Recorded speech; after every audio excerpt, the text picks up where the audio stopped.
Good morning, good afternoon, good evening, ladies and gentlemen. This is SKTV coming to you live from Phoenix, Arizona. My name is Sekou Kenneth.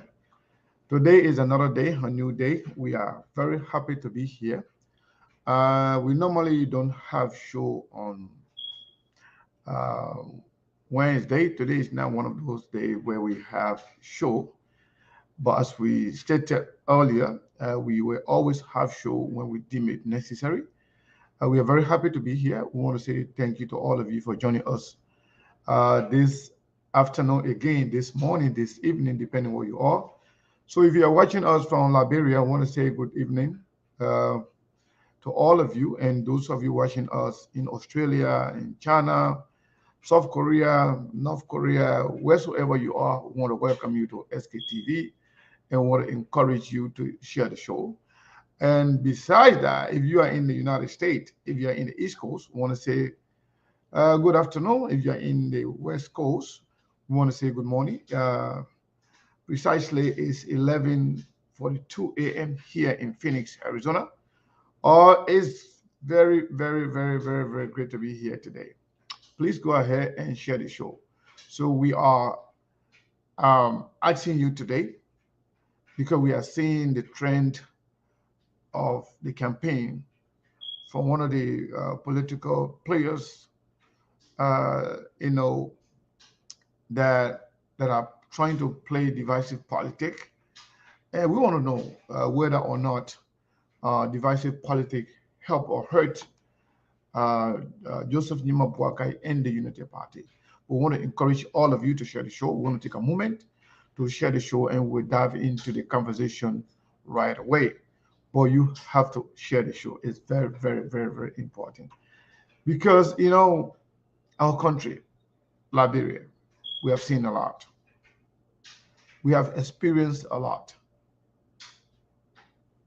We have seen a lot of things that when we think about it, nobody want to play divisive politics. But again, some people some people see that as the only way forward, the only pathway to leadership, the only policy prescription that they have to present to the Liberian people. Divisive politics. Does it help or hurt?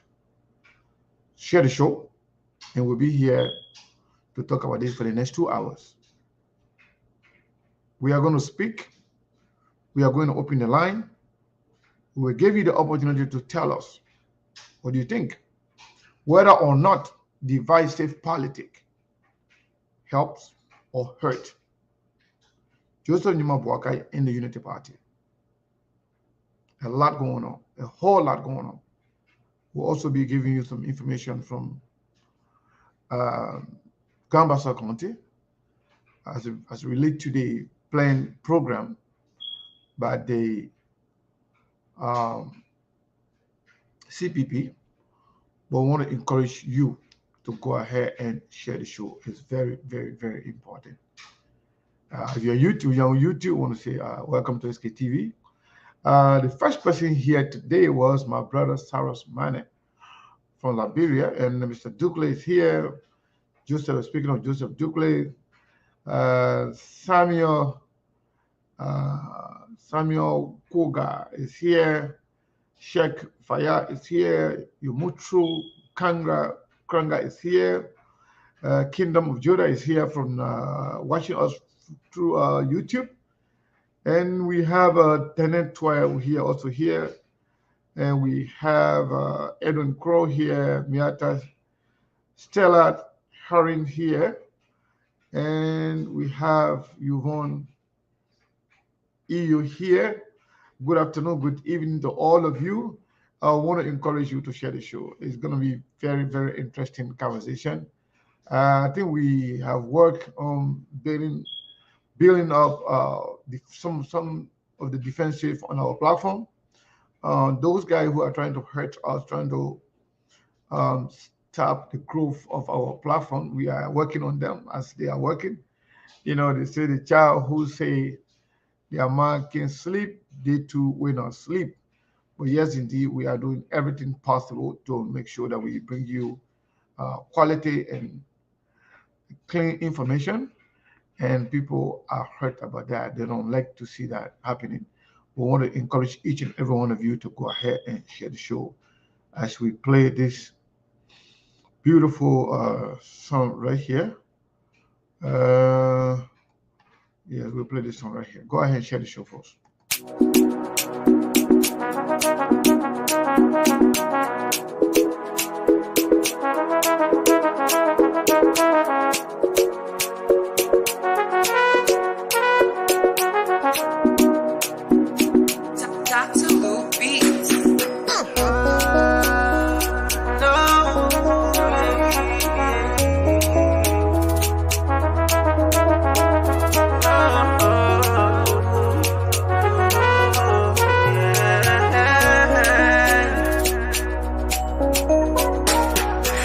First time I saw your face, I knew I was in love. Baby, your smile takes my breath away. And they can say what I want, girl, I don't mind. As long as you are by my side. Baby, you smile of paradise. Baby, girl, come be my love life. How many times do you want me to say I love you? Cause then I tell the world I do. Even you want me, girl, I do. Baby, girl, come be my love life. Inikuma. Yega ampa ilikuwa.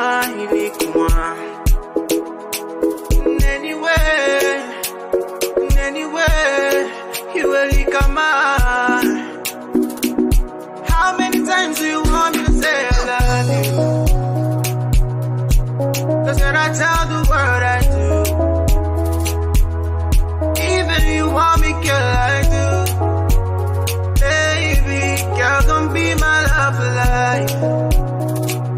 How many times do you want me to say I love you? Cause when I tell the world I do. Even you want me, girl, I do. Baby, girl, come be my love for life. I need no painkiller cause you took my pain away. You don't need umbrella, I will take the rain away. Inikuma. Yega ampa ilikuwa.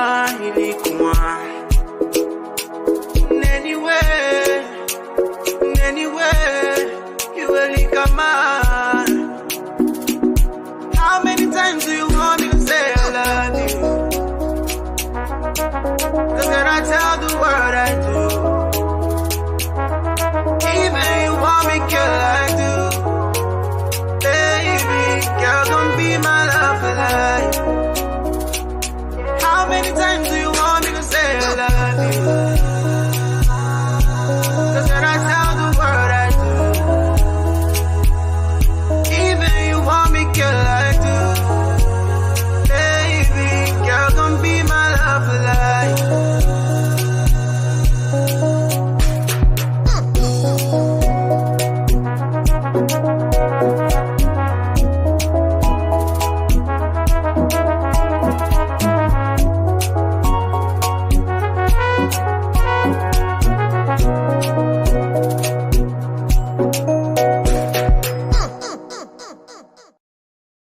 So, folks, I want to encourage you to share the show. Today is going to be a very important and interesting day for our conversation. I can see many of you already shared the show, but if you haven't done so, please go ahead and do so. It's important. It's very, very, very important that we have this conversation today. It is always said that that when good people sit by and do nothing, the bad people will influence the society and they will make impact on the society. So before we even started, I saw somebody already sent us $15 from to our Zelle. I want to say thank you so much. I didn't see the name because I was in the process trying to trying to share the show. But yes, indeed, we appreciate it. I saw you coming. So go ahead and share the show. It's going to be very interesting.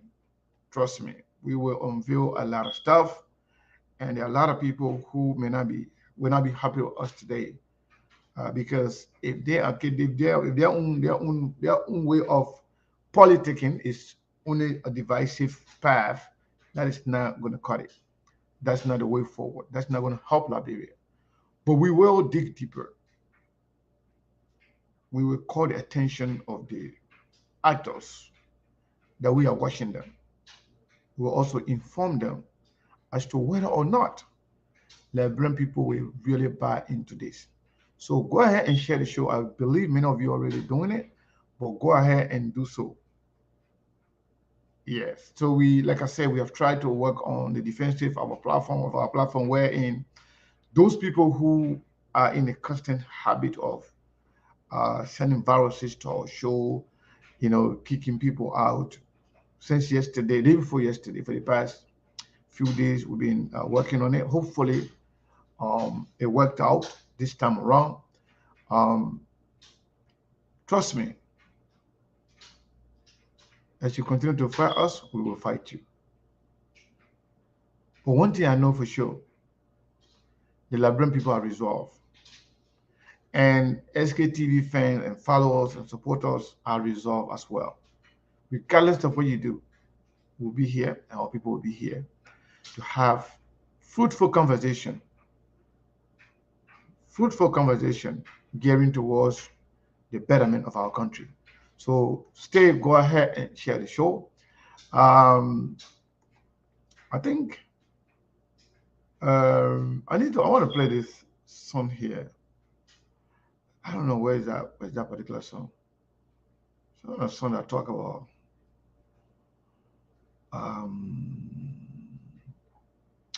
all right, I'm not seeing that song. Maybe if Steve was here right now, Steve would do it. But what I can do here, I will play the song that says everybody want to become president. Go ahead and share the show, folks. Go ahead and share the show. We're going to have a very, very good conversation today. Trust me.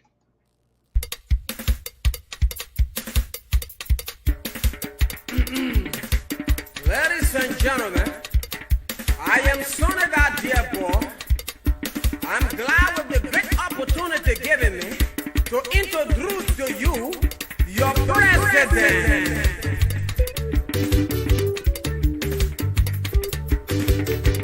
Babu want to become president. Bustro want to become president. Poppy Dossa want to become president. Crazy man you see want to become president. Mr. Krede want to become president. Mr. Lala man want to become president. President you will sing you. Mr. Roro want to become president. Diego. Now how the president business will be. We suffering for some more. Mr. Lala want to become president. President you see want to become president. Mr. John President. It can't be one angry. Let me tell you something. When they won't become president with Lala, they will come and say, as the president of the Republic of Liberia, I thank you people for introducing me as the president. Power invests in me as the president of the Republic of Liberia. I want to make sure I will bring the rest price down. Yeah. I'm going to pull all the fear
So, folks, want to say welcome to SKTV once again. We want to encourage each and every one of you to share the show.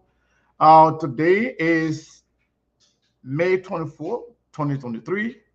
Time check right now is 11:57. We normally come on 11 o'clock, but today we decided to come on one of the unusual days that we come on to do a show. We will still be on our regular show days and time. But when we deem it necessary, we will always come on to share with you information that we have, to also have a fruitful conversation with you as it relates to our country. Today, we have decided to talk about divisive politics, tribalism,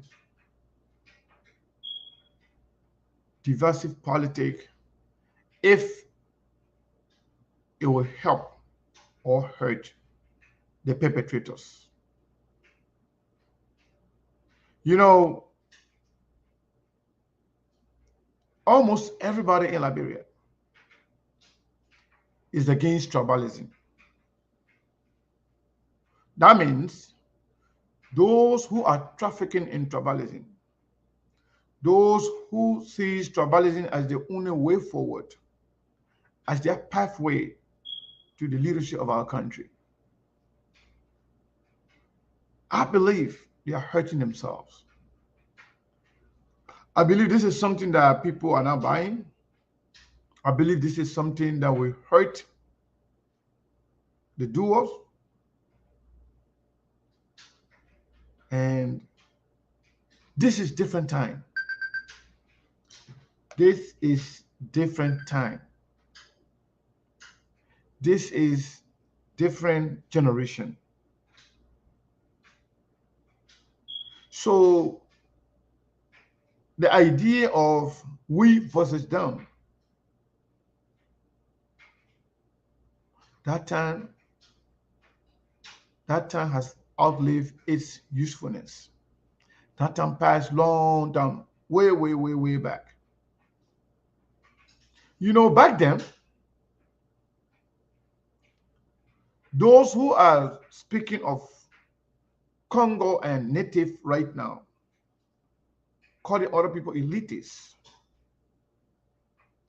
Those who are speaking of native people, back then, how many of the people that you call today native or indigenous, how many of them that were actually educated, that had formal education? How many of them? Very few. How many of them had traveled around the world to see how the world looks like? How many of them? How many of the people that we call today indigenous, how many of them had the opportunity to finish college, let alone to get bachelor? I mean, let's say associate degree, bachelor, master's, or PhD. How many of them? How many of them have $1 on their own? How many of them actually used to live perfect life or resourceful life? How many of them? So back then, by that time, those that used to consider as the American Liberian or the Congo, those people had all the opportunity. And some of those people thought they were better than some of the indigenous people. That was because they felt like they were educated than them. They felt like they have money more than them. They felt like they have exposure. They had traveled. They lived their life in America. So that time and this time, it's different. Now you have indigenous Liberians who are educated from associate to bachelor, graduate school, all the way to PhD. Do you know how many Liberians, indigenous Liberians, are so educated today that you can't just tell them You can lie to them and tell them say 1 + 1 is 3 instead of 2. Do you know that? At that time, there was no technology. Right now, everybody's a journalist. And people are speaking out now than ever before. That time, people were afraid to even talk. So the divisive politics, the fear at that time in most of our indigenous Liberians, because they were not educated, most of them, they never had the opportunity to speak out. There was nothing like a Facebook, social media, or any other social media platforms. And the level of radio station we have in Liberia now, owned and operate by the same indigenous Liberians, it wasn't like that. As a matter of fact, those people back then that were considered as Congo or American Liberia, how many of them are alive today? Divisive politics is not going to help. It will only hurt you. Many Liberians are victims of divisive politics. Many Liberians are victims of tribalism. So what I've seen lately from the Unity Party people, from Joseph Numa Walker himself and his partisan, is the preaching of divisive politics, which is not only dangerous, but it won't yield any fruit. They will not win anything playing divisive politics. It will only destroy you. Trust me. The brain people are resentful when it comes to divisive politics. They resent it. They are against it. Hold on 1 second. One second.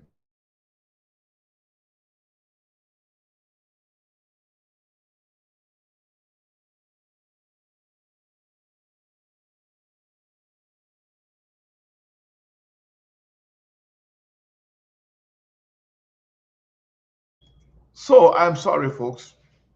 Divisive politics is not going to help. It will only hurt you. You know, people of Lofa County, uncles and nephews, brothers and sisters, kill each other because of divisive politics. So many people resent divisive politics. They don't like it. They don't want to be part of it. They don't want to be it turns people off. It turns people off if you play divisive politics. People of Nimba County, Gio, Mano, Madingo, other tribes in Nimba County were victims of divisive politics. Brothers and sisters killed each other. So majority of Liberians reject divisive politics. It's not going to work.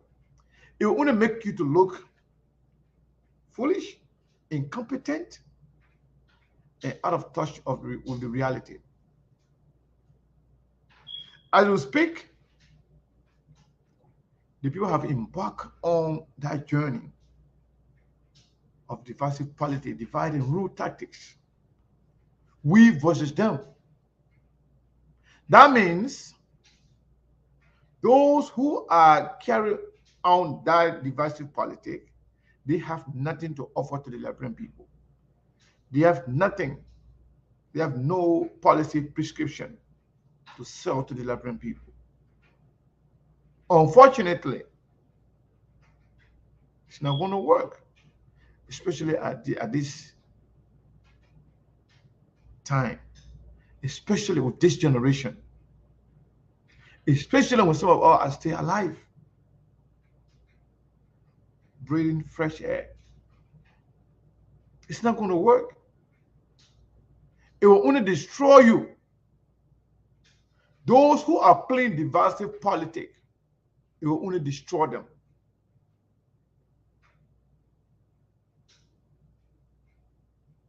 Every day, Congo and Native, all those are elitics, You know, it's even shameful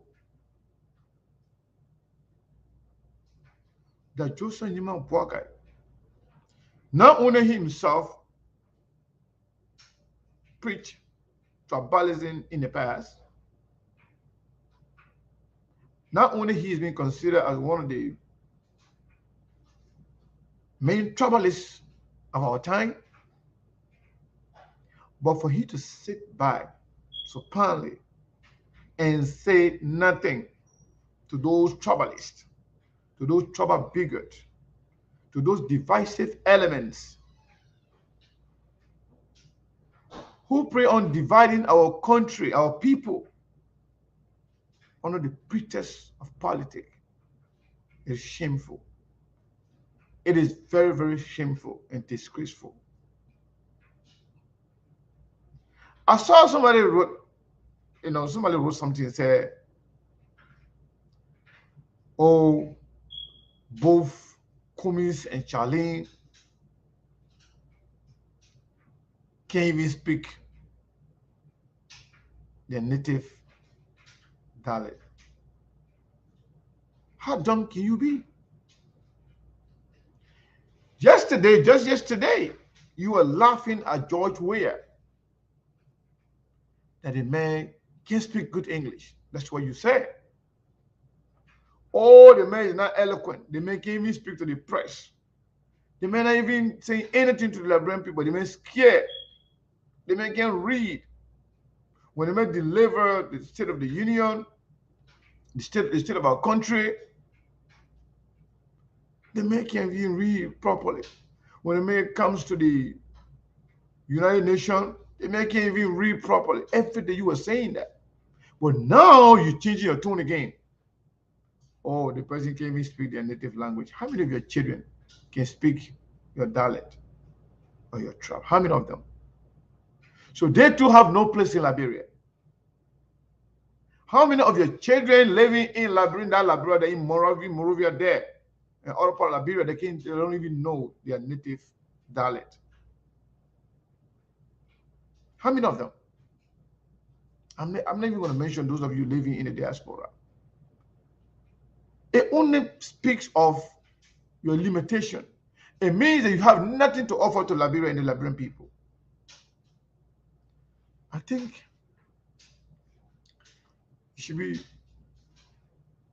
fighting to draw a contrast between your policy, your idea, your agenda for a better Liberia. It's a fair game to say we have a better plan than these other people. It's a fair game to draw a contrast by measuring your achievement, your past, with the other person. It's a fair game to attack the experiences of other people. That's fine. It's a fair game to tell Liberian people what you're going to do for them. Tell them what you're going to do for them. But we have no plan. You have no idea. You have nothing positive to show to the Liberian people. That's when you refer to divisive politics, tribalism, and discrimination. It's not going to help. I've seen a lot of people that are getting angry. You know, I received a call yesterday from this older woman. This woman told me, oh, Seku, me, I'm from ALP. The woman, I'm not going to call her name, but she said she's from ALP, that she was supporting Benina Ure for president. With many of our people. And because of Benina Ure and Costa, they too were supporting Joseph Nima Boakai. He said, well, all of them, she or her family and many friends, they have decided to support Joseph Alexander Cummins because of the divisive politics that have been played A king's commons. Jesus said, when the people call the people then, the Congo people, what about us? They're painting all of us with the same brush, Seku. That's what the woman told me. So they are painting all of the people now that they call Congo people, they are painting everybody with the same brush. That means they too, their children, they have no place in Liberia. There's no tribe in Liberia called Congo. Those people who are preaching that divisive politics, they are the most confused people in our country. They are the most less educated people in our country. They got nothing to offer to Liberia. Trust me. And they are doing it at their own detriment because you know what? It's not helping. It's hurting them so much. Based on the information I'm getting, I think if you're a communist person, let them continue to say it. The more they say it, they turn people off. The more they say it, that inform the people that they have nothing else to offer to the Liberian people. So if you are a communist supporter or Charlene supporter, be happy when you hear that nonsense. These are Congo people. It turns people off. It turns people off completely. There are many Liberians who consider themselves indigenous Liberian. They got sick to their stomach when they hear divisive politics. So if you are just a Yuma Bwaka or just a Bwaka supporter and that's the only thing you have, go ahead. See if it's going to yield dividend. Go ahead if it's going to win you anything. It is shameful. It is very, very, very shameful. Divide and rule? That's all you have to offer to Liberia and the Liberian people? You know, the woman, let me tell you, the woman went further to say, cool. Now we know that the Papa is not our leader. I said, why? She said, look at what he did to Mr. Ure and Costa. And now, the woman following Fangon, who was here dividing our people on tribal lines. Fangon, who was dividing our people based on Congo and native divides. You know, Oma even told me, oh, so he doesn't know Yeke. I said, no. Then she sent me a video of Yeke saying that, oh, Ambassador, just in Mabuakai, that Fangon they're campaigning for you now. Oh, that stand on them campaigning for you, they're now with you. Because those guys are divisive elements. I'm not speaking of the little ones. Let's say people who they are feeding. The little children who now joining, the business of journalism. They are not trained journalists. They are hand-to-mouth journalists. They are praise singers. They will be praising for this person to they give them $5 or $20. Or somebody sending them $50 from the United States. I'm not speaking of those people. And those children who are reporting for some of these platforms that will go and speak divisive politics, I'm not talking about those people. But I'm talking about Joseph Nima Boakai and key players in the Unity Party who continue to encourage the kids to preach divisive politics. It's not helping you. It's hurting you so badly. You are turning people off. And I can tell you, mark my word, if they continue to play the divisive politics,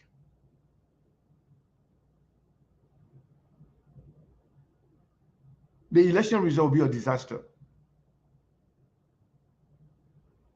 People will be shocked.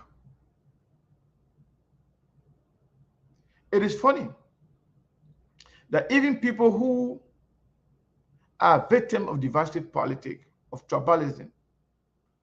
People who are victims of systematic discrimination. They too are preaching divisive politics. Isn't that funny? Isn't that stupid? It's not going to help. It's not going to help. The United States frowns on those things. When Julian Fangon was in government, when he tried to divide Liberian people, because people know the United Nations, United States of America, and other powerful nations around the world, they spend billions of dollars to bring peace in Liberia. They had 14,000 United Nations peacekeeping troops in Liberia. And for the longest, compared to any other country around the world. Shamefully so, you have embarked on that journey again. When TRC report says that some of the reasons why Liberian people kill each other for 14 years and took about 300 lives of Liberians, it was because of divisive politics, divide and rule tactics, discrimination, nepotism, greed for power. That resulted to people killing each other for up to 300,000 human beings. So any Liberian in their right mind will never support divisive politics. They will never support it. What happened to your policy? What happened to your agenda? What happened to the experience that we heard about a long time ago? We had the most experienced person, the man with the most wisdom. So the wisdom is now divisive politics, Congo and Native.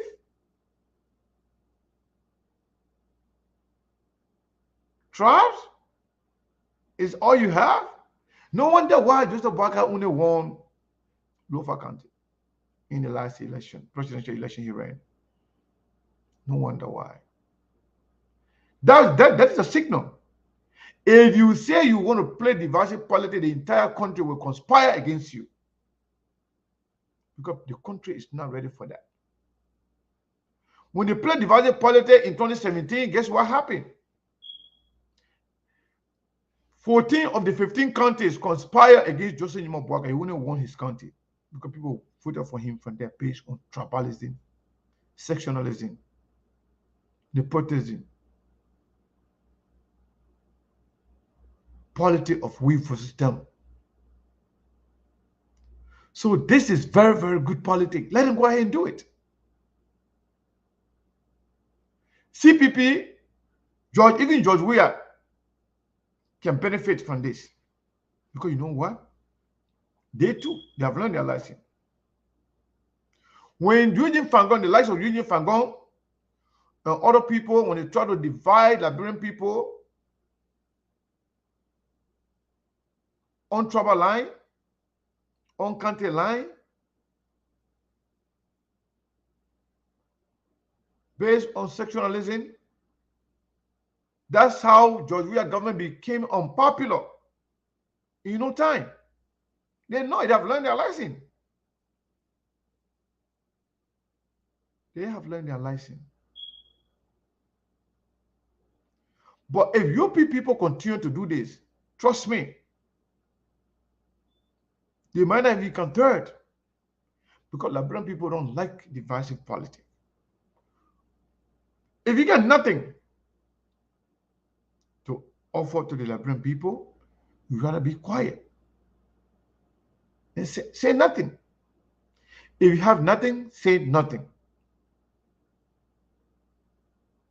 If you have nothing to give to the Liberian people, it's okay. Just remain quiet. What are you going to tell a man from Nimba County who from the Gio tribe or Mano tribe that their father or their grandfather that was killed because of being a Gio or Mano? And then you preaching tribal politics?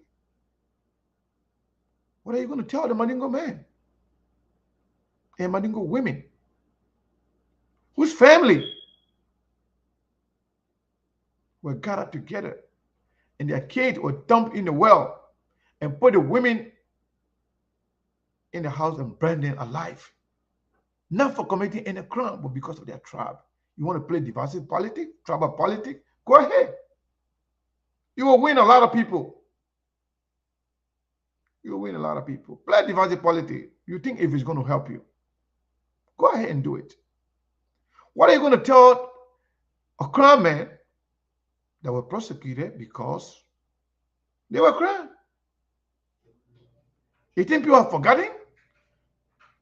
What makes you think a lot of crime people from Grand Judah are supporting George Weah? The same trouble problem. You got to stop it. It's not going to help you. What are you going to tell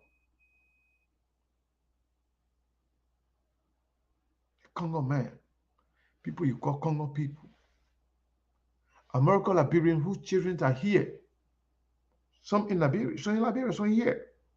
What are you going to tell them? When they saw, some of them, they were not born, but they saw their great-grandparent were put on firing squad. They killed them, shot them alive, murdered them in cold blood because of doing nothing, but because of being called Congo, because of divisive politics. You are playing big gamble. You are playing big gamble. At least,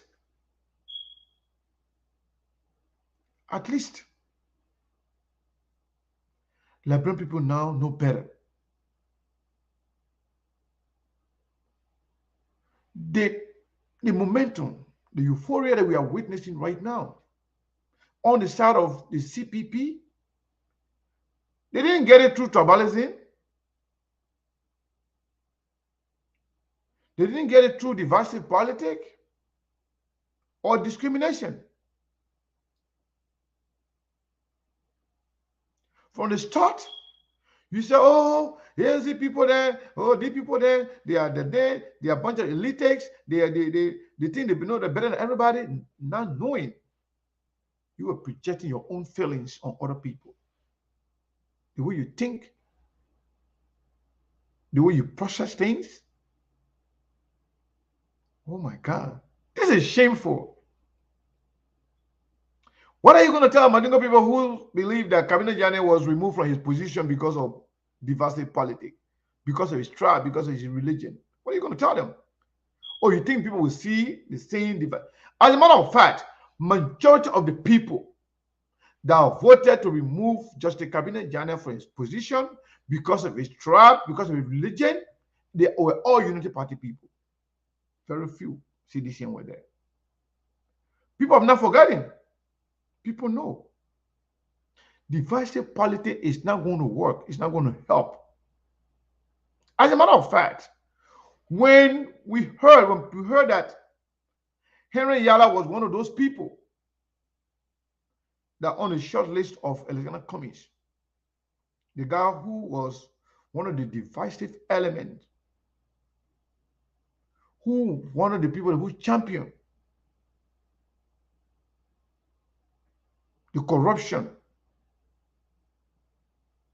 who were in the vanguard of distributing money to people, to senators, in order to remove Kabine Jane.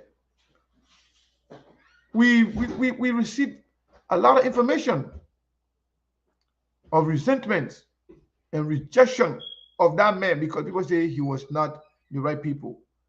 That if the commies were going to take him, that a lot of Bandingo people and Muslim people would never even consider voting for commies because they feel that the man would be encouraging divisive politics and tribal politics. I'm told that also factor in Mr. Kumi's decision not to carry him, because he is considered by Muslim people as one of the people who is divisive, who play major role. And I believe that, in fact, that also contributed to his loss in that election. It was close. But Muslim people resented him because they believed that that guy was one of the divisive elements in our country. I don't like to call him, but to tell you, Liberian people are tired. Liberian people are tired. Let me tell you something. The fact that people are even rejecting Jeremiah Kun and Payne Johnson for being on Joseph Nima Boakai ticket, some of them have gone, because they're so divisive, they're so crazy, they have gone and tried to pursue other people, telling people, you know, Jeremiah Kun, the Maningo man, you know, the man father, even by even doing that, you are even making it worse for him. Maybe you may say that you want to win some people who are also tribalists among some Mandingo people. Maybe you can win some of those people. But vast majority of Liberians nowadays, they don't go for tribal politics. That's why not a single tribe can win election in Liberia. That's why when you preach tribal politics, you will remain with your people. Nobody going to vote for you. That's why most of the other parties are not growing. When you see Boakai Une won Lofa County, the same reason, because he plays tribal politics. That's why Boakai Une won Lofa County, because people play sectional politics. One of our own people who appeal across the aisle, across the pole, are the people that can win the minds and soul of the people. Yeah, they said it. Even me, they called me and told me, say, "Oh, you didn't find me. What a minute. Oh, you. Oh, what the guy said? The guy who Costa say he's him on parcel. What his name? Jeremiah Kun. I was told, oh, the man, Maningo man, the man father need a Lasana Keta or a Musa Keta, Wakana Keta, Songana Keta. I was told. Oh, in fact, the man went to Zerekore to go find a father when the war broke out. I was told. I said, I don't care. I say, I don't care. I said, we have a lot of good Nimayans. We have a lot of good people from the Madingo tribe, from the Pele, from the Gio, from the Mano, from different tribes in Nima County that are not associated with any form of corruption, that are not associated with any form of killing other people, that are not associated with warlords. They got a lot of educated, well-accomplished Nimayans. As a matter of fact, my politics doesn't go with sectional politics. I'll go for the value you represent. I'll go for your policy prescription. I'll go for your record. I'll go for your accomplishment. I don't care about tribe. Ako being predominantly Mandingo, I should be sitting here preaching, for Ako. But no, I will identify with my tribe anytime when we have tribal gathering. When we have any project to help my people, I will do it anytime, any day. I will associate with any organization that is meant to elevate my tribe. But when it comes to the general politics of our country, when it comes to moving my country forward, I care less about tribe. That's why 90% of SKTV fans are non-Mandingo, non-Muslim.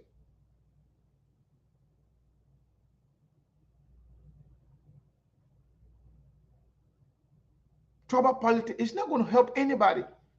It will only hurt you. Because you know what? There are a lot of good people than bad people.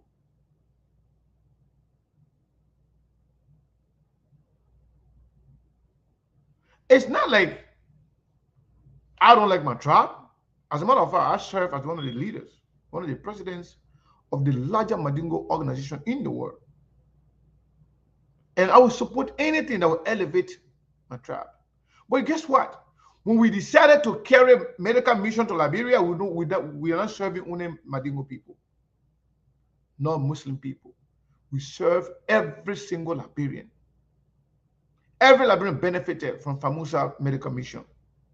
And I'm proud of that. I'm proud of the people who were president at the time and everybody who benefited from the FAMUSA medical mission. They were not Mandingos. They were all tribes. People will not ask, what is your tribe? When you check your temperature does not say this is the Pele man or Guillaume man or Mandingo man. When you are caught, take your blood sample, the blood that's coming out, it doesn't say Mandingo blood, Guillaume blood, Bassa blood, or Crown blood. We are all one. It doesn't say Congo blood or native blood. You are dead wrong for playing tribal politics. It's not going to help you. It will only destroy you. And with some of us alive, we will destroy you. We will destroy your tribal politics. We will destroy your discrimination. We will speak truth to power. We will speak truth to our people. That they shouldn't fall for that tribal politics, divisive politics. It's not going to help them. When Thomas Fala tried to win in that place, they spent all the money. Did he win? No. Guess what? Thomas Fala is now going to Lofa County because he can't win number. He can no longer win in most of the county because people have discovered that they are a bunch of tribalists. They preyed on tribal politics. They traffic in tribal politics, thinking that they're going to win. As a matter of fact, during that election, some people that I know that were key players in the Unity Party, they supported Thomas Fala because they feel that Thomas Fala is a top person. But guess what? Vast majority of Liberians say no.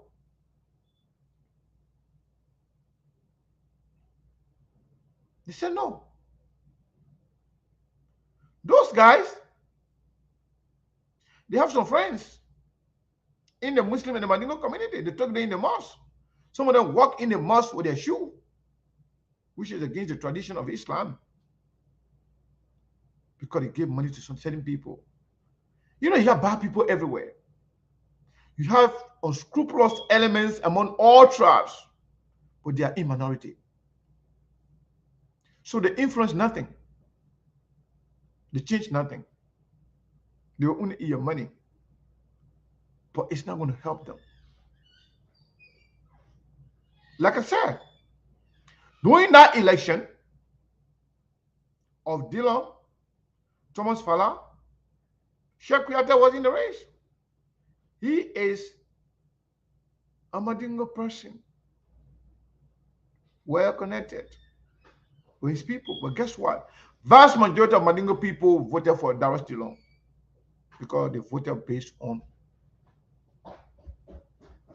issue, not tribe, not religion. They also showed to Thomas Fala that you cannot preach tribal politics and win. Because Thomas Fala was one of those people who lied, who fabricated stories on Kabina Janet. They have tried many times on Yeke, because you know why they have not been successful on Yeke? Because Yeke is not a Mandingo man and he's not a Muslim. When they try a couple of times, the council of churches say, no. This is divisive politics. You can't do it. You can't remove Yeke from there because you know why? Yeke is not a Muslim. Kabina Janet, like Kabina Janet, he was removed because he was a Muslim, he was a Mandingo. That's plain and simple. There's no if and but about it. When we talk about that, oh, you know what? We can bring Justice Kaba, you know. Somebody called me right after removal of Justice Janet. Oh, Sekou, you know what? This year, you know, look at the forget about it. This year, they're going to remove the man to bring another Mandingo man. Who cares? Who cares? So should we say because Jowia is inept, let Jowia resign today, let's bring a qualified crewman? Since it's about trial? You gotta be kidding me. People are not stupid anymore. Playing trouble politics, it will only hurt you. It's not going to help you. It will destroy you. Elitists? Now everybody now is everybody now gets some elitists among them, because now people who are educated, people who are well accomplished, people who are well situated are considered now the elitists. All of the people watching us here, how many of you never went to school? How many of you? Now you too, you have been considered as an elitist. Back then, people who used to be speaking big book, they used to call them Congo people. People who used to change their name, they used to call them Congo people. But those that were considered Congo people, how many of them living today on earth? Everybody in Liberia are Liberians. Everybody who consider themselves Liberians are Liberians. There's nothing like Congo or native. People who are saying it, they are bankrupt with ideas, with values, with policy. They are bankrupt with agenda. They got nothing to offer. Their arsenals are empty, completely empty. They got nothing to offer. Liberian people, if you're listening, trust me, do not buy into the divisive politics. It will only hurt you. The white people that you are buying down to, the white people that you are worshiping, thinking that white people are better than black people, there are a lot of Liberians here in America, in other parts of the world, that are well accomplished. There are millions of white people that are ready to come to Liberia to develop your country, but they are afraid. They are afraid of the divisive politics. They are afraid of the corruption. They are afraid that when they go to Liberia, they will be robbed by these hoodlums, criminals, and corrupt-minded politicians who will do anything to get to power. But people are afraid of them. The same way other white people, other people of other nations around the world are afraid to come to Liberia. They have many Liberians who can come and invest in Liberia and employ a lot of people, but they are afraid to go to Liberia because they're saying divisive politics. So if you fall for it, Liberia will remain like they 100 more years later. Will remain in the same place if you fall for that divisive politics. You should worry about who's going to help you to have good internet system where you can be like other people in America. Somebody that will help you have clean drinking water so you can drink a safe drinking water. Somebody that will provide electricity for you. Somebody that will represent you to the outside world, where Liberians can compete. Can you imagine Liberians are proud? Liberian children are proud from leaving Liberia to go to Rwanda for school? That country was not faced by other people, but Rwandese. Paul Kagame is now from white man country. He's from there. A lot of white people don't even like the way he plays politics. But he is focused on development of his country, developing the life of his people. So, in short, those who are playing divisive politics, they are only the one that are keeping the country retarded. They are the one that keeping the country not to move forward. They are the one that are killing the dream, the aspiration of our children. Because what happened? They don't want you to learn. They don't want you to know. They don't want you to be exposed to good life. They don't want you to be exposed to better life. They don't want you to be exposed to having high-speed internet. They think you don't deserve it. They want you to remain begging them. Because they know if you have good people, your minds will be developed more. Your children, let me tell you something. A lot of kids in the Western country, including the United States, those children, even before they start going to school, they speak better English than their parents. Because why? They have access to everything that can teach them. Even YouTube alone, the kids can play. They have a kids version that teach the children how to speak. As a matter of fact, those things are even scripted. They are restricted. There are certain things, words that can be said on those channels. The children grew up learning, speaking. Their minds are developing as they grow. Their minds are developing as they grow every day. And before they even go to school, they already know how to speak good English. That's why even our kids here speak better English than us.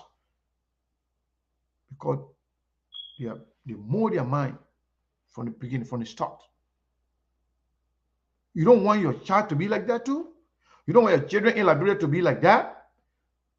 How many people in Liberia get better internet service when you're traveling to Liberia? Even we send our reporters to many parts of Liberia.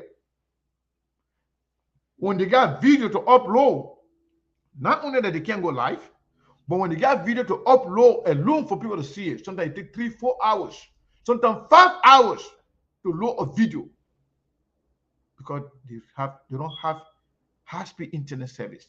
They don't want you to have high-speed internet service. They want you to remain beggars. They don't want you to have high-speed internet. Wherein you can sit down in your living room and play YouTube channel. You see everything that's happening in America here. How many people can afford to buy, to pay for cable in Liberia? They want you to be begging them, going to their doorstep, knocking on their door to watch TV. They want you to continue going to video club to pay to watch TV. Something that's supposed to be free for everybody if you can afford to pay your bill. They don't want you to be employed. They don't want you to have private sectors employment that will take your eye from government job. They don't want that. They want everybody, when you graduate, you go and apply for government job. If you can't get it, then you become a beggar.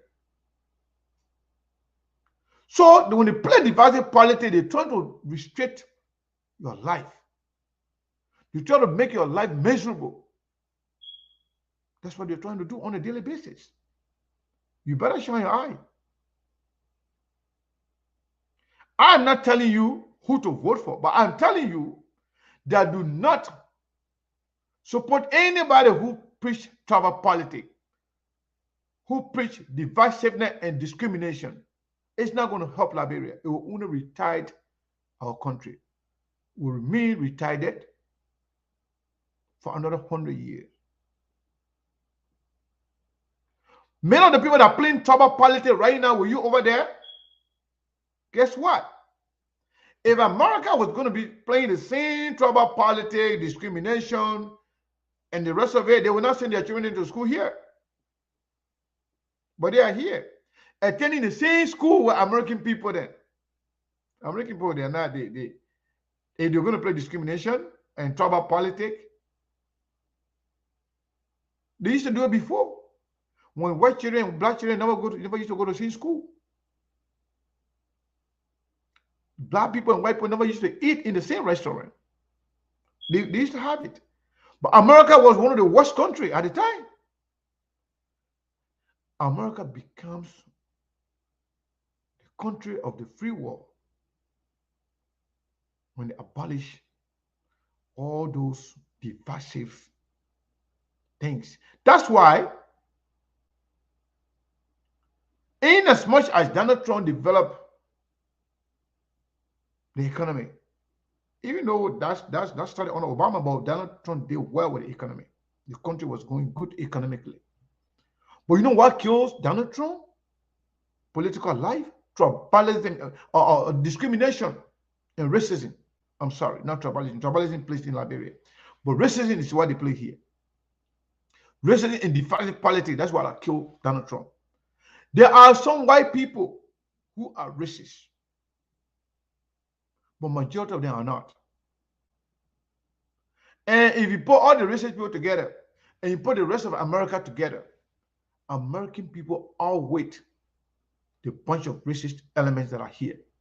Similarly, in Liberia, when you put all the tribalists together, that's what happened. That's what happened in 2017. When Joseph Boakai and people then try to place tribal politics, the rest of Liberia say, you know what? We're not ready for that.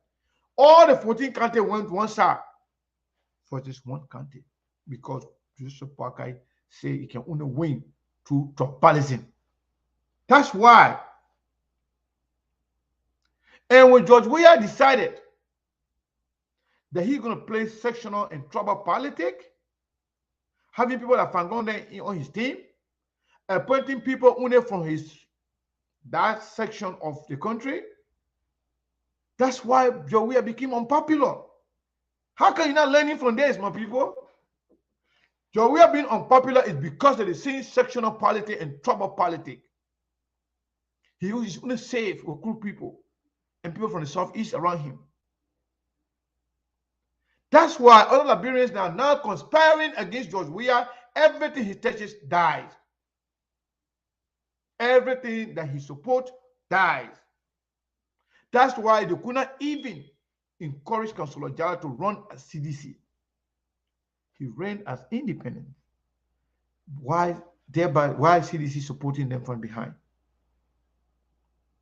Tribal politics is not going to help you. Let me tell you the truth. Tribal politics will only kill you. It will destroy your plan. It will destroy everything that you stand for. Continue to preach it.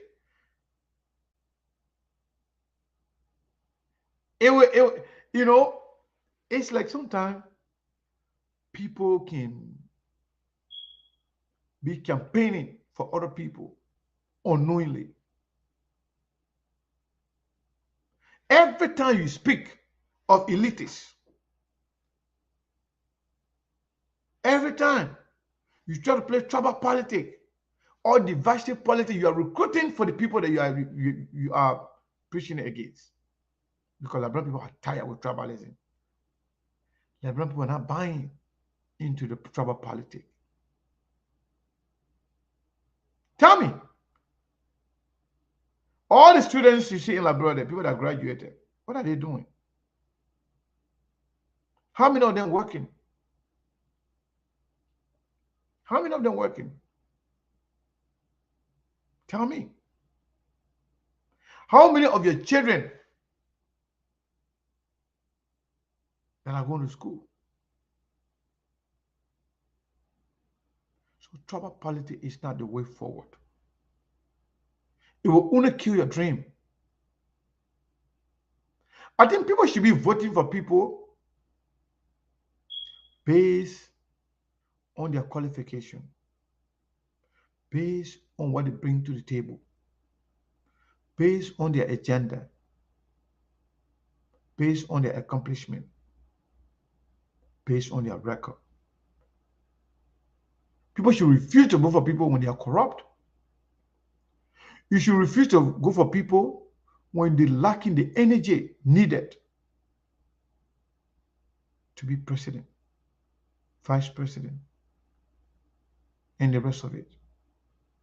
People should refuse to vote for people when they do not have the mental capacity to make good decisions on behalf of the people.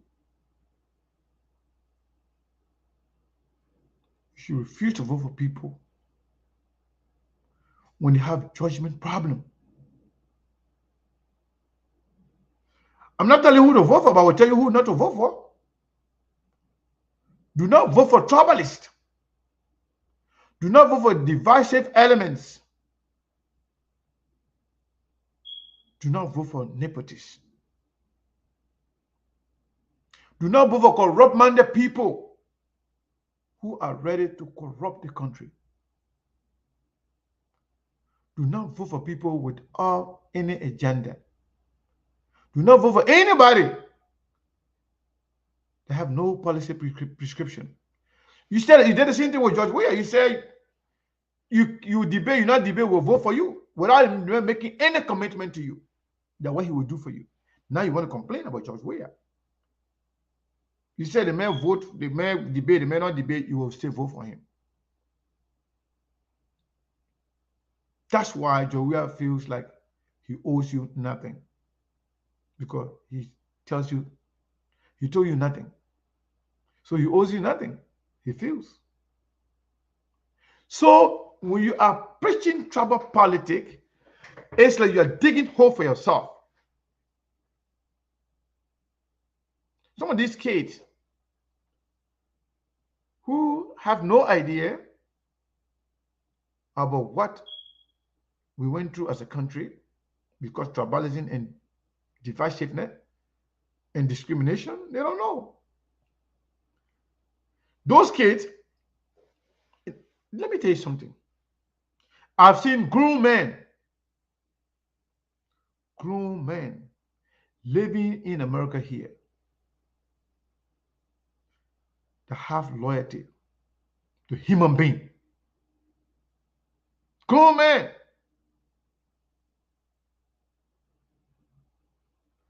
They have loyalty to human being, but not to country. I've seen it. I've seen grown men saying one thing today because of political expediency and say another thing tomorrow. Grown men that went to school here, graduated. Some of them master's degree. Some of them working. But they stay suck up to people. They still have loyalty to people, but not their country.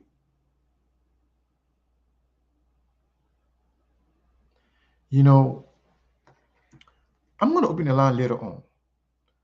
But, permit me to say all these things that I wanted to say here, because, there are people that no matter what you do or what you say, they will always have something to tell you. Somebody sent us, let me see. I'm going to call the first name, but the person say, for Seku and Steve-O. The person says Steve-O. And the person sent $25. They say for no name. Thank you so much. We appreciate it. From time to time, I like to look at the thing to make sure that I will not skip anything. Because anybody that sends us money will recognize it and will tell you thank you. Yeah, I say for Steve and Steve-O. Seku and Steve-O. And the first person that sent money was on Zelle. That was $15. But yes, let me say this to you. Hold on 1 second. I want to open this other phone. Oh.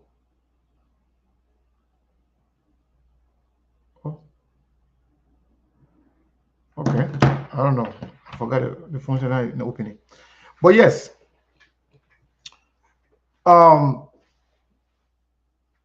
The last time I wanted to talk about what I experienced going around this country. Liberians that I've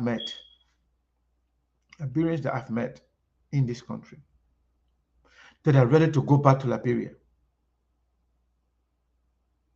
If your fear is, the people coming back from America, when the person take power, the other person take power, the American people will come and can't take our job. No, you are getting it wrong. Very, very wrong. Many Liberians that I have met, since I actually started getting deeply involved with politics, I've been privileged to meet with a lot of decent Liberians. Some of them just on the phone. Some of them I've met them in person. Some of them, You will not believe. They don't even dream of government job. Their objective is not only to go back to their country that they love, but they believe they owe something to the country. That when you're successful, you got to give back to your country. So let me just tell you this, man. Some of you who with this erroneous mindset, you must disabuse your mind. That the people, they don't even care about government job. Their objective is to go to Liberia and help Liberians. I've seen them many, I'm talking about hundreds, if not thousands, that are well established, well accomplished.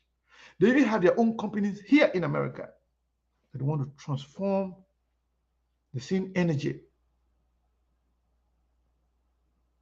to change Liberia. I know many of them, they will go and be investor in Liberia. They're not going to take your job. They're only coming there to provide job for you. But you know what they need? Security. They need security. They need the country to be secure, free from all these corrupt-minded politicians. They want the country to be secure, wherein they can invest and they feel safe. Their money is safe. They want to go in a country where they don't have to close your shop 7 p.m. for the fear of being robbed. Most of them are against your will because they don't see Liberia as a conducive environment for business. Don't you think they have the right to go to Liberia? You think that everybody wants a government job? That is the fear. That's one of the major fear they try to inject into the people. Oh, the Congo people coming. They're coming to take the country from here. They're going to take all the job. They're going to do this. Ellen Johnson did this. Ellen Johnson did that. No, not every Liberian is hungry for government job.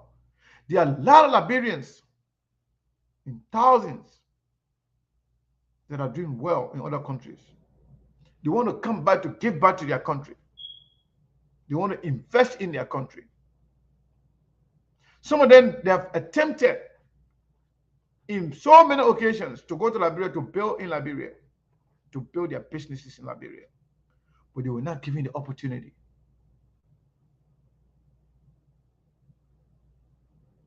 Yes. They have tried to go to Liberia to build,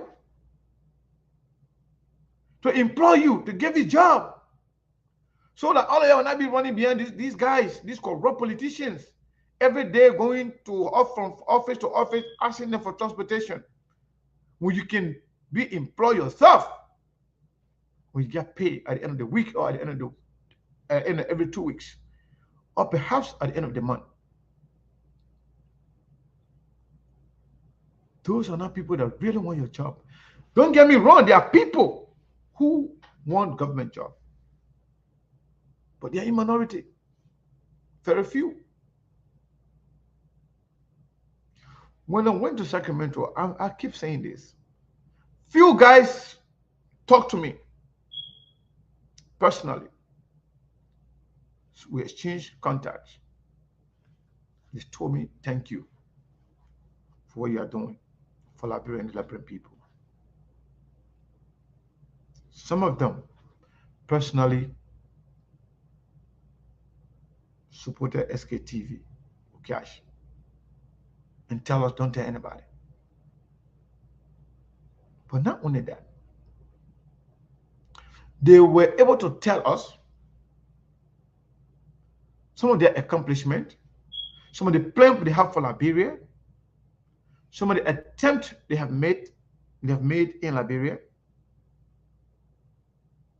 and they were corrupted. People screwed them up.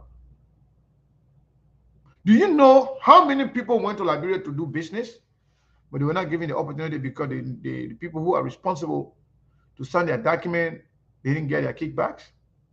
They didn't get the money that they asked for upfront. When you went to Liberia to say, I want to do business, they say, you know what? Before you can see the chief, you got to give $1,000, $2,000, $3,000. Oh, we meet the chief. Oh, before I can open this document to sign it, you got to drop something. They'll be asking for $10,000, $15,000, $20,000. You may have that money to pay to them, but the fact that they are even confronting you with that out of the door, do you see that welcoming? People felt that is not what they are looking for. That's not the kind of country they want to invest in. Country that is built on corruption. Government that only traffic in corruption. Government that will have no opportunity for other Liberians. Government that want to see Liberians suffering, begging them on a daily basis. Even encouraging Liberians to vote for them so they can continue to beg them. So I met those people. When I listened to some of them, I was impressed. I was very, very, very much impressed to hear Liberians saying, Sekou, some of us, we just want to go back home. Some of them are already at their retirement age, but they are well accomplished. They got money. They want to go invest in their country so they can die in their country. That's what some of them want. But they cannot go because the country called Liberia under Joswea government is not a conducive environment. It was still not a conducive environment under Ellen.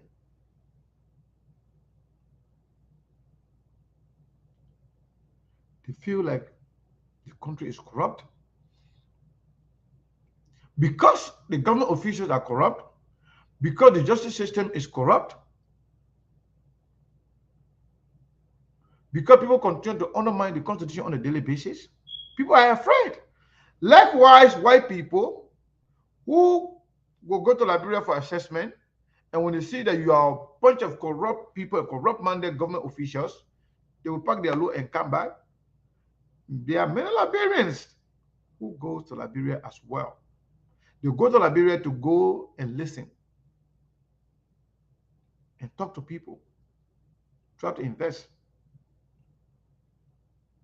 But when you scare them from the start, when they come back, they say, well, we have to wait until we can see a better government, a proper government that will protect our investment, that will protect our life. Imagine in a country wherein everybody almost like living in prison, putting iron bars, putting the America here when you say you're gonna go behind the bar, behind iron bar, that's jail. But in Liberia, almost everybody is sleeping behind iron bar for the fear of being attacked by armed robbers, for the fear of being attacked by corrupt government officials.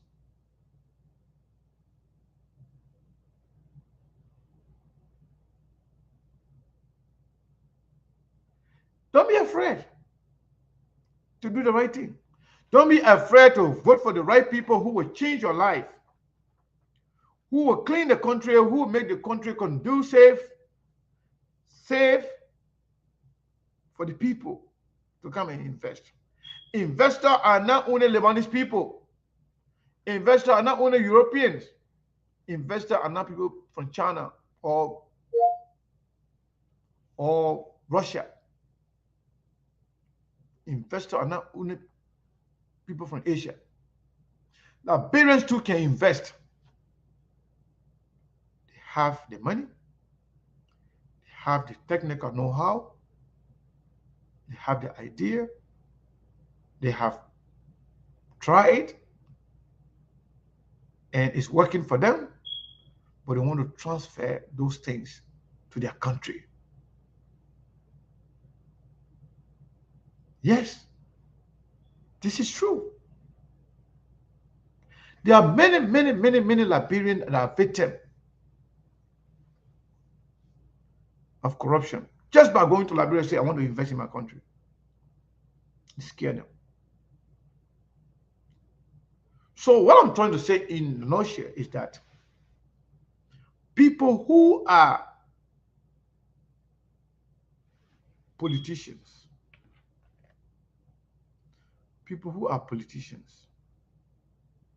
they don't want the country to change. They will continue to play tribal politics. They will continue to play fear politics, to insert fear into the people. Oh, if you allow the people to come, they're going to bring they can all take all the job, as if to say government job is the only job that everybody can do in Liberia. How many people can Liberia employ? I mean, can the government employ? In the Western world, private sectors are the major employers. Private sector are the largest employer, not the government. As a matter of fact, government job in America here is not all lucrative. It's not like money making things. It's not like that in America. That's why our lawmakers in Liberia make more money than the lawmakers here in America.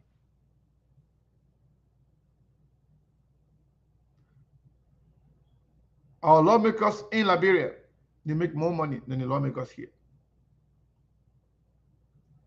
Because here, they see government job as service to the people.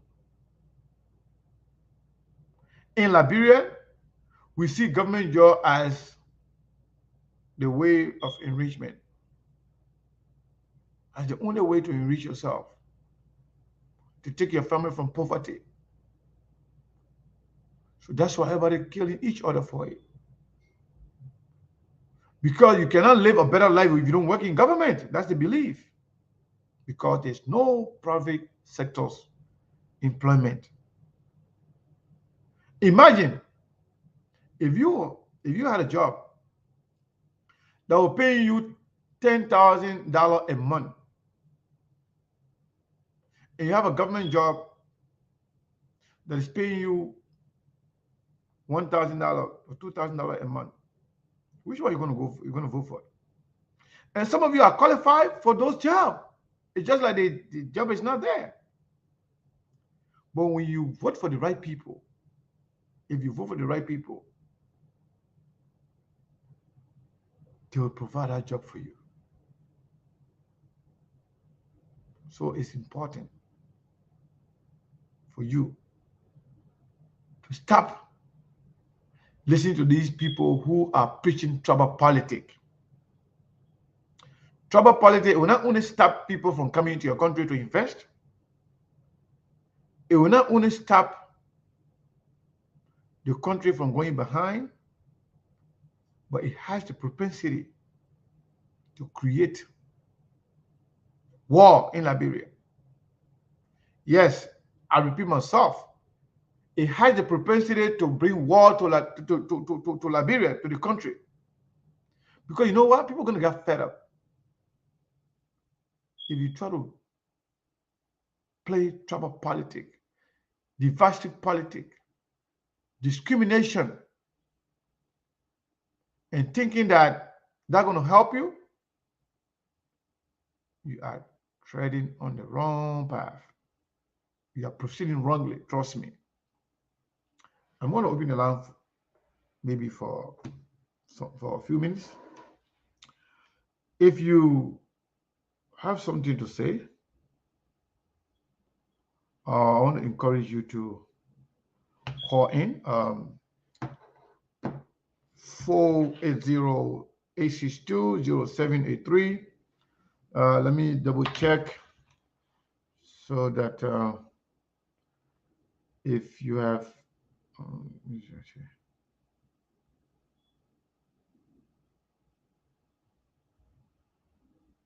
Okay. Yeah, so I just want to make sure that I will not miss anything. But yes, the lines are open. Yeah, okay. Let me tap the number here. 480-862-0783 or 480-401-2081. Call any of this number, you will get us and tell us what you think. I wanted to update you. Yeah, so that $25 that say no name, we still have that, and the $15 on the Cash App, on the Zelle. So I want to say thank you to the donors who donated $15 and $25 to SKTV. We want to say thank you. So if you wish to participate in this conversation, we have the lines open. Any of the number you can call here will bring you on. Now, while we await calls to come in, I want to inform you that we'll be here tomorrow. We'll have a show tomorrow. And we'll bring you some information tomorrow on the ongoing plan to, on the CPP plan. We are getting some information. It's encouraging. It's encouraging. But call and tell us, let us know. Do you think it's trouble politics, divisive politics, discrimination, help or help Joseph Nyimabwaka and the United Party people? Call us and tell us, let us know. And we're only going to be here for a few more minutes. So if you want to call in, you better do it right now. If not, we will we'll be leaving very soon. But yes, indeed. Okay, we already started getting calls. Caller, what is your name and where are you calling from? Hello? Yes. Is this SKTV? This is SKTV. Welcome. Oh, okay. This is McDonald Crickle calling from New Jersey. How are you, my brother? What do you think? Does trouble politics or divisive politics help or hurt? Brother, I'm a crewman, so sign up.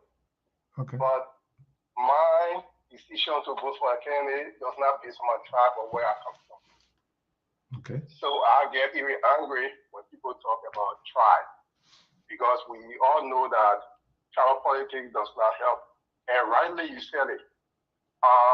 It may be true, so people may argue it.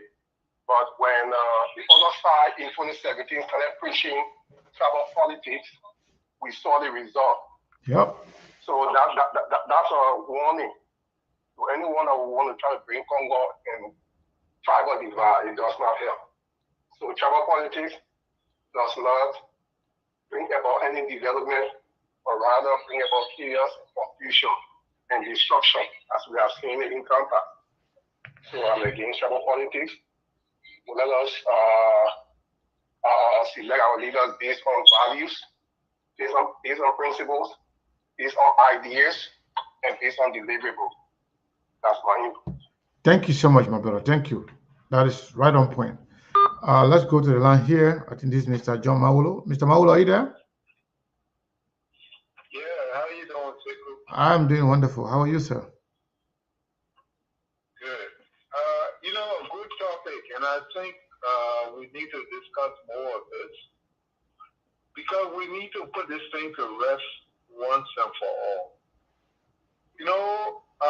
When you think about people who always insert this divisiveness or tribal nonsense amongst us, it comes from the person themselves. That low self-esteem that makes you feel other people are better than you. Yeah.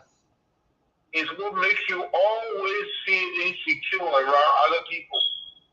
And, you know, if you think you qualify, what makes you think that somebody else qualified would take a job from you? Unless you're questioning your own qualification. True. If you think you are what you think you are, so what makes you think somebody is better than you unless you're questioning what you think you really are? You see, and so when people get to the, you know, face to face with the reality of what makes them tribalist, or like here, what makes them racist, it's always something that's hidden deep down in them that they themselves are not satisfied with their own selves. True. And so they try to put it on other people. You know, I tell people all the time, and some people say, oh man, how can you say that? I've been fortunate to travel this world. I've been to more than 50 countries. I'm not saying stopping to the airport. And I've never been discriminated against once, nowhere in the world. I said, maybe they did it to me. I didn't see it. Because I, in my own self, don't see any reason why some white man would think he's better than me. Yeah. And it never happened to me in my workplace or anywhere that I was stationed. Right? This whole thing about, like people say, oh, they do it just because I'm black. As soon as you say just because I'm black, that means you already find problem with being black. Yeah. I don't see that. That means you're already demonizing yourself. You know, like you belittling yourself. So because you already think that way about yourself, everything somebody else do, you know, like that because I'm black. I don't think about it like that way. I see you as stupid if you did something to me. But I don't think that you do it because I'm black, because I don't think anything wrong with me being black. You see, and that's the same thing about tribalism. I tell people in Liberia all the time, okay, you're talking about your tribe. You can only speak one dialect. Do you speak all the 16 dialects in Liberia, or you know? So if you can only speak one dialect and you go to the other side where they don't speak your dialect, it makes you less Liberian than the other people? No. You know, I mean, the whole idea is stupid, but because our people are of this pirate mentality, they don't think about things, they get here, think that everybody is the same thing. Mr. Maulo, let me ask you. Then you conclude. You answer my question, and then maybe you can conclude if you want. When you listen to people like Eugene Fangon, the guy who America warned of being divisive, being embraced by Joseph Newman Poakai, the guy who preached tribalism and divisiveness on a daily basis, the guy who was fired by George Weah government. Can you imagine George Weah government that looked very corrupt-minded, confused and divisive? If they can fire somebody and that person being embraced, now a de facto spokesperson for Unity Party, what comes to your mind? The only thing that comes to my mind, I see an opportunity. You did Fargo first. Mr. Maul, maybe you didn't get my question. I mean, what comes to your mind not about the person that Eugene Fangon, but the person who is embracing the likes of Eugene Fangon? Well, there's the same insecurity and indecisiveness. You understand? Let me deal with the Eugene Fangon factor. Okay. Eugene Fangon's first and only permanent job he ever had, besides selling a girlfriend African shop, that to be Deputy Minister of Information. Can you imagine? The very first job he ever had, the main Deputy Minister. Of course, a reflector in his head. All that Eugene Fangon does is trying to insert himself to make himself look important. He came out with his so-called cartel nonsense, and the Liberian people bought it. So as far as Eugene is concerned, the Liberian people are stupid. He's the smartest person, and he can steer them in any direction he wants. That's why he continued to talk. You understand? If it were left to me alone, Eugene Fagon will still be selling a girlfriend shop if she would have kept him. You understand? But no, but our people, they're so gullible. They hear every foolishness because they're already thinking evil. They want something bad to happen to people. When they hear bad things about them, they don't question it, they just accept it. And that's the issue with the Eugene Fagon thing. You see, he came out with one other thing and say, what? Senator's playbook. Those are things he sit down and imagine, and he put it out there. And he keep on, and he got a platform now where he can keep on saying it, and he makes it look like he's the one controlling the situation on the ground. All of that is playing in his head. That's what they call emotional competence. You know? And that's what happened. Now, for those who take him to be their spokespeople or spokesperson, they themselves don't know what they want. They themselves feel they can use his foolishness to bring divisiveness in our social setting, on which they can use to win. What they don't understand is that unlike 2017, where people let them have their way, it's not going to happen in this election. Yeah. We are here to fight it. We are here to resist it. And like you already started, it's going to continue. Yep. It's only going to get bigger. So they are the ones who are going to look like the fool because we're going to squash this nonsense once and for all. Let me tell you what happened. You see Tanzania? Julius Nyerere was the first to see and cut all that tribal nonsense from Tanzania. Yeah, I know. No tribes in Tanzania, they call themselves Tanzania. Kagame did the same thing in Rwanda. Yep. You would do you Tutsi, you want to know you want them finished. They need to do the same thing in Liberia. I think we need the same thing in Liberia. My brother, thank you so much for as always. In the 60s, where they put those boundaries for economic reasons or for tax collection purposes, who the hell were you? You were there Liberian. Yes. Here, you can hear the person say, oh, I'm a French American, I'm a German American, I'm a Jewish American. But when you ask them, what did they tell you? I'm an American. Yeah.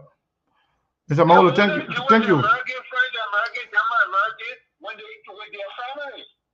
When they come outside, they are American. And until we Liberians understand that we are stronger together, we are more solid as a people, and we are more productive as a people. As a Liberian, instead of as different tribal groups, we're not going nowhere, and we will force ourselves to go forward because we're going to squash this tribal nonsense once and for all. Thank you, Mr. Maolo. Thank you so much. We appreciate it. Thank you. So, folks, I want to say thank you to Samuel Dopo. Samuel Dopo sent us $25. Send SKTV $25, Mr. Dopo. Thank you so much. We appreciate it. Let's take the next caller here. Caller 973. Number last four DJ is 6494. Are you there? Hi, Sekou. This is T calling from New Jersey. T, how are you? Not bad. Sekou, there's something I want to ask before I make a comment. Is there a way that all the Eugene Fagon, the station and the people, is there a way it can be reported to the United States government, or we can try to see? Because if these people are sitting in America and the children are home and they're inciting violence or causing problems, it should be, it should be reported. Because just the other day, Eugene Fagon was on Spoon Talk, proud of his daughter graduating from college or high school. Fighting out all of them. They're proud for the children to live the American dream. You know what I'm saying? But meanwhile, like what you said, the other people back there, they lying to them when they call into Spoon Talk, all day they disrespecting friends, because most of the people that call, not most of them, all the people that call, those are people that is tell to call. Very disrespectful. So my thing is, I myself was sitting there. My father gave up my mind crew. I don't speak neither one of the tribes, but I understand my language. But does that mean I'm not Liberian? You know what I'm saying? I'm a Liberian. At the end of the day, I'm going to say I have children in America. My children don't even understand our language or know the father language. Okay?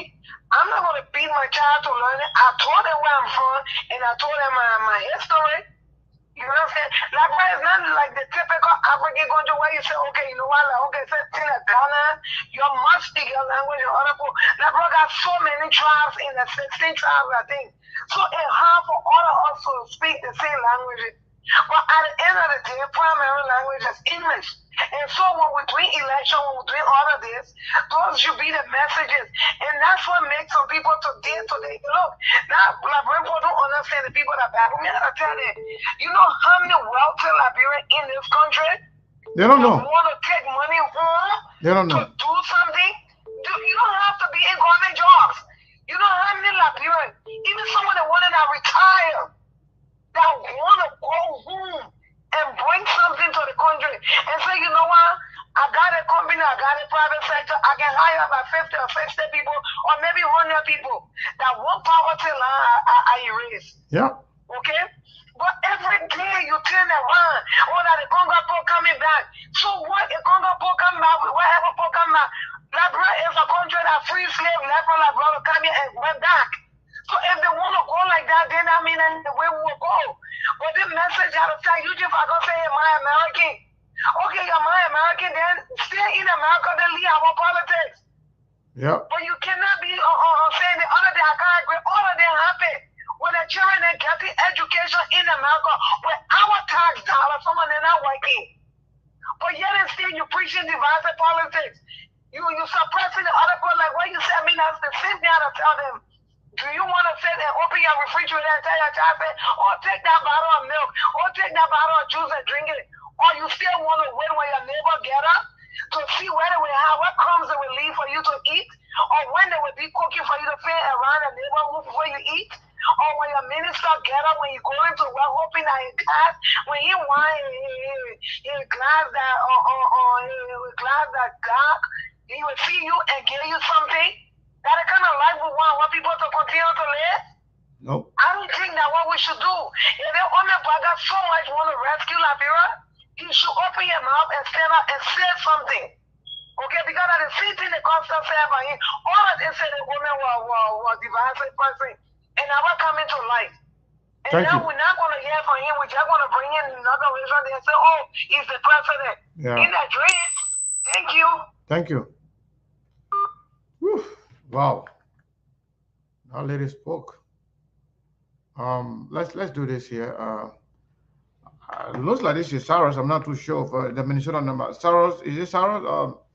Somebody else? Yes, Brazilian monk. How you doing, my brother? Yeah. I mean, I've been following the conversation concerning the whole Eugene Fagon stuff. You see, when these kind of things happen in our politics, you don't want to pay attention to Eugene Fagon. You want to pay attention to the man that embraces Eugene Fagon, and that speaks a lot about Joseph Boakai leadership. You see, Joseph Boakai is a tribalist. And the first person that noticed it was Bronsky in 2017. He called Joseph Boakai on it. Yeah, he did. Because he was using this divisive message. You see, Joseph Boakai operated like a John McCain. John McCain was a daily politician, but he built a character of being a Margaret. So he always used his money to do his dirty work and pretend like, no, he's a perfect politician. That's what Joseph Boakai does. You remember when 2017 came out with this whole idea of an indigenous ticket? If you ask somebody, why do you call it an indigenous ticket? No, it was a message to the commoners of the world and the Europe that, you know, you are not indigenous, you are not one of us. He thinks that when he plays tribal politics, it plays to his advantage. That's why he always embraces. I mean, who want to take what you Saros. The history of Liberia. Yes. But he may think he's playing it to his advantage, but it was the other way around because he plays at his detriment because of that, the entire country conspired against him, and only his country voted for him. No, Sekou, don't get it twisted. In politics, people subscribe to negative than positive. The human being brain is wired to receive negative information faster than anything that's positive. So you don't want to underestimate the kind of impact a guy like Eugene Fagon can have. You want to. No. Not Eugene Fagon as a person. I'm speaking of what's his name? JNB himself. If you continue, if you say that when a trouble politics or divisive politics can get him voted, I think he's getting it wrong. Yeah, that's what he believes. That's what he subscribed to. And there will be the second election cycle. He's going to brace that kind of a divisive politics. We've seen it before. The records are there. That's why they call that ticket indigenous ticket. That was the whole undertone. That was the message. Look, let me tell you something. We have seen Joseph Boakai leadership, whether it was the CPP, whether it was 2017, whether it was the election being rigged in the first round for 2017. Over and over, this man has been telling us who he really is. But people just want to buy into it. People believe, oh, he's been in politics for long, you know. He's an elder statesman. So no, look at the main leadership staff. The CPP criminal Joseph Boakai leadership. When it came time to make strategic decisions, Joseph Boakai would be nowhere around. Even from the COP protest. I mean, where in the world can you show anywhere that Joseph Boakai has shown leadership or anything? Never ever. And like I said, Joseph Boakai will never want to have a debate with Mele Cummings on what is about creating jobs, what is about bringing investment to the country, whether it's a public-private partnership form of government. Joseph Boakai will never engage in such a debate because he knows that is now a winning debate. But people will always ascribe to this kind of a divisive politics, and he thinks politically it plays to his advantage. Sarah, based on your own understanding of the current reality, do you think Joseph Boakai will even be healthy enough to even stay on the debate stage to have a debate? He won't. Just like George, right? They would say, oh, Ellen refused to have a debate. I'll say Ellen never refused to have a debate because she was not capable of having a debate.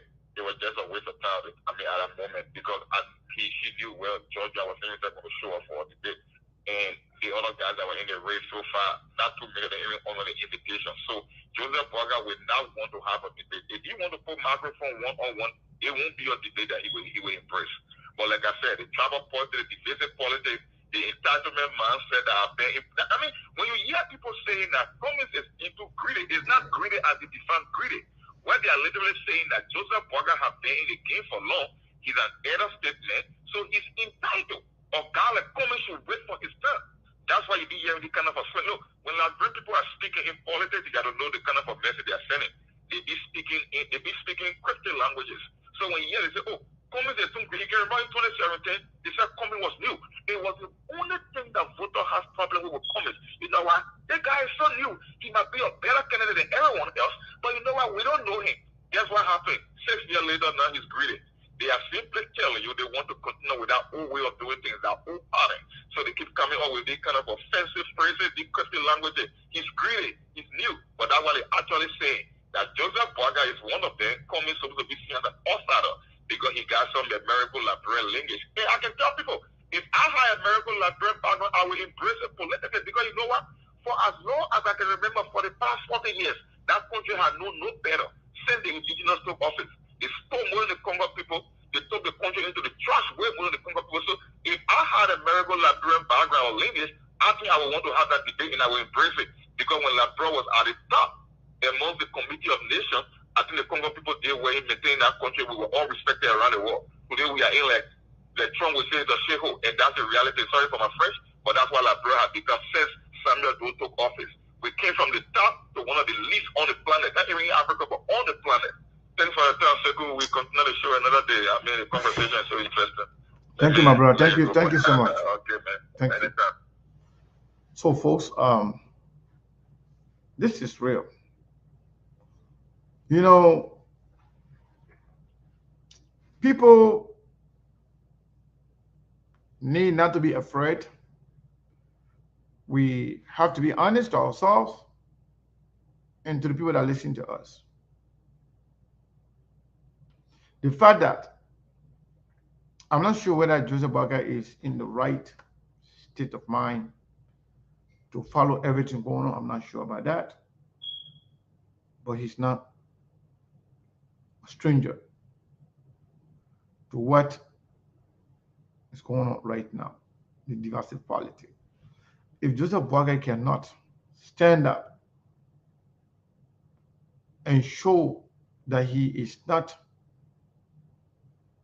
in support of the tribal politics that has been played, especially this idea of Congo, the native thing. Since in fact he started it, but now that we all know it's the bad thing, to do is about politics. If Joseph Boakai cannot stand up and reject that politics, if Joseph Boakai cannot stand and tell people that you all stop that kind of divisive politics, that's not who we are. We are all Liberians, regardless. If Joseph Boakai cannot elevate the debate to policy issues, then Liberian people will reject him again, because Liberia, we have experienced enough. Liberians are tired with tribal politics and divisive politics. It's not going to help anybody. You may think it's helping you, but look at what's going on right now. Look at the euphoria that we are seeing right now. Something happened the other day. The day we brought Chairman Musa Ability on this platform, somebody texted me screenshot of their itinerary. They bought the ticket right after the show here. Trust me, the person said from New Jersey. The person said, Sekou, please don't call my name. They texted me the itinerary from here, from Newark to Liberia, just to attend the program this coming Saturday in Grand Bassa County. The person told me, Sekou, when I listened to the chairman on the show, you guys were talking, the person said they cried. Actually, the person believed that I know them, but based on the information that I don't know the person, I don't know them in person. But the person told me it was because of the deliberation of Chairman Musa Ability on this show the other day, and the level of excitement they are creating around the CPP and this Kumi Speak to be announced in Buchanan, because of the level of excitement. They told me they purchased that ticket that night, that same day. I was shocked. But again, that tells you how people are gravitating towards the CPP. I think the CPP, whatever they are doing, they got to continue doing that. It's working for them. And Boakai, since the nomination of Jeremiah Kun, he's losing ground. Now, gradually, but on a very fast pace. And I think they should be very careful. They should be very, very careful. I will leave it there for today. I want to say thank you to all of you. I promised myself not to go over 2 hours. I think we just hit the 2-hour mark. I want to say thank you to all of you for following SKTV. We love you, and we'll be here again tomorrow.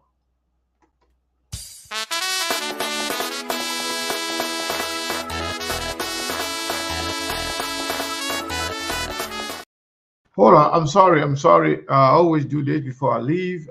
So let me double check before somebody sends out something they will not recognize them. That's not correct. Yeah. Yes, so the last announcement that I did, that's what we have for today. We appreciate it. Checking this out now. The cash app is the $25, the person that said no name, and then $15 and $25 on Zelle. So thank you everybody who contributed to SKTV. We want to say thank you very, very much.